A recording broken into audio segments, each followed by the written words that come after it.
Құланбаева Рая апай, аттестат егері Аманжолова Аида, әжесінің қолқанаты еркесі, бармағынан бал тамғандай әрісі, Аиданы шақырайық ортаға, аспаз болсам деп ойлайды үлгілі, таудай талап бақ қонсын деп қолыңа, жас кәсіпкер атала бер жолында, дәмді тағам ұсынумен халыққа, бөлене бер алғысына наздана.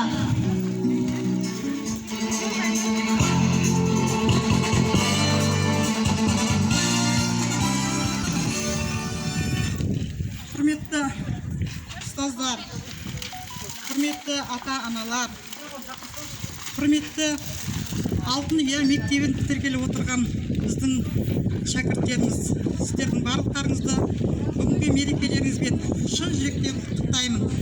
Сіздердің әрқайсыларыңызға тек ғана өмірде тек жақсылық жолдарыңыз болсын, батылдық әрдайым сіздердің сенімді серіктеріңіз болсын, сәттілік серіктеріңіз болсын, табандылық сіздердің серіктеріңіз болсын.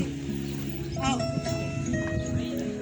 Аида, мына бүгінгі қолыңа алып атқан аттестатыңмен шын жүректен құттықтаймын. Деніңе саулық тілейміз. Өмірде бақытты болып, тек қана өмірде жолдарың бола берсін.